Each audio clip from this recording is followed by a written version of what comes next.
ஓம் நமச்சிவாய. அனைத்து தமிழ் உள்ளங்களுக்கும் வணக்கம். நிகழும் ஸ்ரீ மங்களகரமான குரோதி ஆண்டு ஏப்ரல் மாதம் 14ஆம் தேதி சஷ்டி திதியில் திருவாதிரை நட்சத்திரத்தில் சித்தயோகம் கூடிய நன்னாளில் ஞாயிற்றுக்கிழமை அன்று மிதுன ராசியில் இந்த மகத்தான சித்திரை மாதம் பிறக்கிறது. இம்மாதம் கிரகநிலை என எடுத்துக்கொண்டால் மேசத்தில் சூரிய பகவானும் குரு பகவானும், கன்னியில் கேதுவும், கும்பத்தில் செவ்வாய் சனியும், மீனத்தில் 3 கிரகங்கள் அதாவது சுக்கிரன், புதன் மற்றும் ராகு பகவான் உள்ளனர். இம்மாத கிரக பெயர்ச்சி என எடுத்துக்கொண்டால் 22/4/2024 செவ்வாய் பகவான் கும்பத்தில் இருந்து மீனராசிக்கு இடப்பெயர்ச்சி அடைகிறார். 25/4/2024 சுக்கிர பகவான் மீனராசியில் இருந்து மேசராசிக்கு மாறுகிறார். 6/5/2024 அன்று புதன் பகவான் மீனராசியில் இருந்து மேசத்திற்கு இடப்பெயர்ச்சி அடைகிறார். 1/5/2024 அன்று குரு பகவான் மேசத்தில் இருந்து ரிஷபராசிக்கு மாறுகிறார். இம்மாத வாஸ்து நாள் சித்ரா பௌர்ணமியுடன் இணைந்து வருகிறது.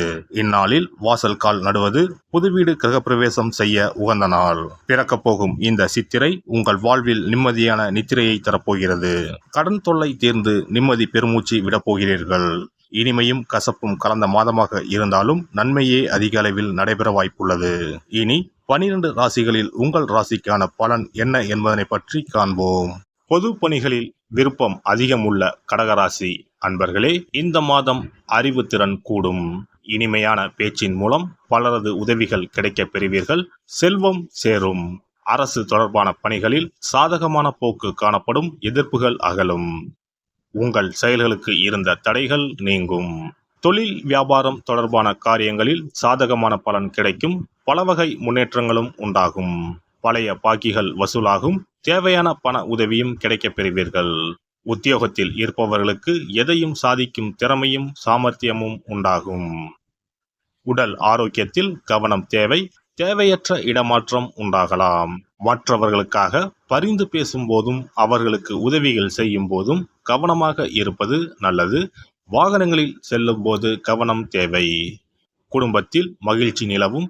கணவன் மனைவிக்கு இடையே நெருக்கம் ஏற்படும். பெண்களுக்கு அறிவு திறமை அதிகரிக்கும். இனிமையான பேச்சின் மூலம் எதிலும் வெற்றி கிடைக்கும். தேவையான பண உதவியும் எதிர்பார்க்கலாம். கலைத்துறையினருக்கு வாழ்க்கையில் முன்னேற்றம் உண்டாகும். வராது என்று நினைத்த பொருள் வந்து சேரும். வீண் வாக்குவாதங்களை தவிர்ப்பது நல்லது.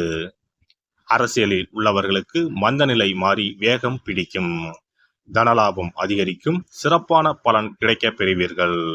புதிய பொறுப்புகள் சேரும். மாணவர்களுக்கு திறமையாக செயல்பட்டு பாராட்டுகள் கிடைக்கப் பெறுவீர்கள். கல்வியில் முன்னேற்றம் காணப்படும். நட்சத்திர பலன்கள். புனர்பூசம் நட்சத்திரம். இந்த மாதம் பொருட்களை களவு கொடுக்க நேரலாம். உங்களின் உடைமைகள் மீது கண்ணும் கருத்துமாக இருக்க வேண்டும். புதிய நண்பர்கள் கிடைப்பார்கள். அறிமுகம் இல்லாதவர்களின் வீட்டில் எதையும் உட்கொள்ள வேண்டாம். பூசம் நட்சத்திரம்.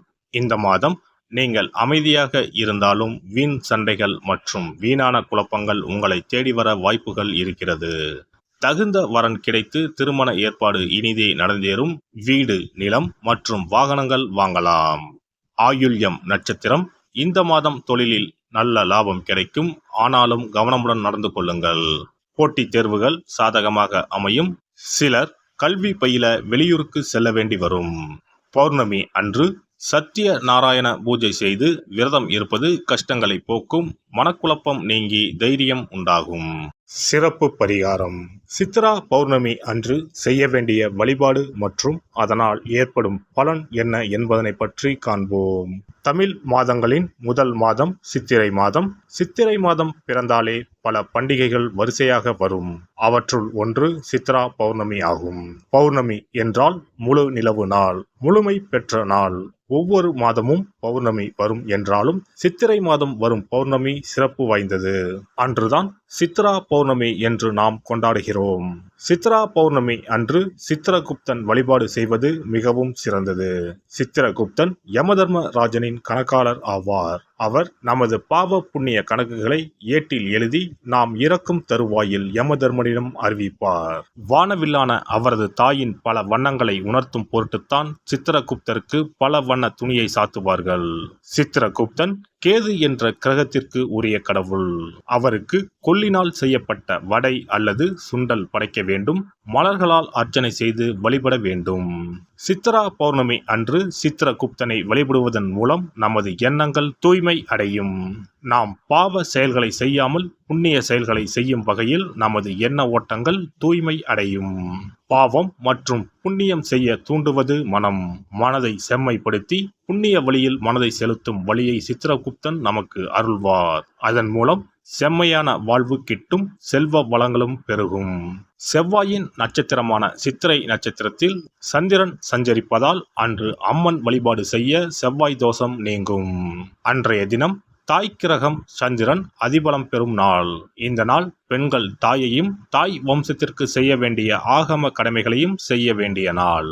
மாங்கல்யம் வளம் பெறும் நாள். சித்ரா பௌர்ணமி அன்று வீட்டை சுத்தம் செய்து பூஜை அறையில் விநாயகர் படத்தை வைத்து அரிசி மாவால் சித்திரகுப்தன் படம் வரைந்து கையில் ஏடும் எழுத்தாணியும் வரைய வேண்டும். சித்திரகுப்தா என்று சொல்லிக் கொண்டு இருக்க வேண்டும். அன்று உப்பில்லாத உணவுகளையே உண்ண வேண்டும். மாலையில் பௌர்ணமி தினம் உதயமானதும் சித்திரகுப்தனுக்கு பூஜை செய்ய வேண்டும். தலைவாழை இலையில் சர்க்கரை பொங்கல் அல்லது வெண்பொங்கலை படைக்க வேண்டும். பயிற்றம் பருப்பு எருமை பாலும் சேர்த்து பாயாசம் செய்து நிவேதனம் செய்யலாம். சித்திரகுப்த விரத முறையில் மக்கள் உப்பு, பால் மற்றும் பால் சார்ந்த பொருட்களை தவிர்க்கின்றனர். காரணம், காமதேனுவிடமிருந்து சித்திரகுப்தம் தோன்றியதால் பால் மற்றும் பால் சார்ந்த பொருட்கள் தவிர்க்கப்படுகின்றன. படையலுடன் எல்லா காய்கறிகளும் சேர்த்து கூட்டு நிவேதனம் படைக்க வேண்டும். தொடர்ந்து தீபாராதனை காட்டி ஏழைகளுக்கு முடிந்த அளவு தானம் கொடுக்க வேண்டும். ஏழை மாணவர்களுக்கு பேனா, பென்சில், நோட், புத்தகங்கள் தானமாக கொடுக்கலாம். அன்னதானம் செய்வது மிகவும் சிறந்தது. இதன் மூலம் திருமண தடை நீங்கும், குழந்தை பாக்கியம் கிடைக்கும். முக்கியமாக நோட்டு புத்தகம், பேனா, பென்சில் முதலிய எழுத பயன்படும் பொருட்களை தானமாக வழங்கினால் நமது வாழ்வு சிறக்கும் என்பது நம்பிக்கை. ஒருவரின் ஜாதகத்தில் கேது சரியில்லை என்றால் பல பிரச்சனைகளும் உடல் உபாதைகளும் அனுபவிக்க நேரிடும். அதனால்தான் ஜோதிட சாஸ்திரம் ராகுவை போல் கொடுப்பார் இல்லை, கேதுவை போல் கெடுப்பார் இல்லை என்கிறது. இப்பேற்பட்ட கேது பகவானின் தொல்லையில் இருந்து விடுபட வருடத்திற்கு ஒரு முறையாவது சித்திரகுப்தனை வணங்க வேண்டும். எல்லாம் வல்ல இறையருளால் நீங்களும் உங்கள் அன்பு குடும்பமும் உடல் நலம், நீலாயுள், நிறை செல்வம், உயர் புகழ், மெய்ஞானம் ஓங்கி வாழ்க வளமுடன். இந்த வீடியோ பதிவு உங்களுக்கு பிடித்திருந்தால் லைக் பண்ணுங்க, கமெண்ட் பண்ணுங்க, ஷேர் பண்ணுங்க. மறக்காம சப்ஸ்கிரைப் பண்ணுங்க. பக்கத்துல இருக்கிற பெல் பட்டனை கிளிக் பண்ணுங்க. நன்றி, வணக்கம். ஓம் நமச்சிவாய. சிவாய நம.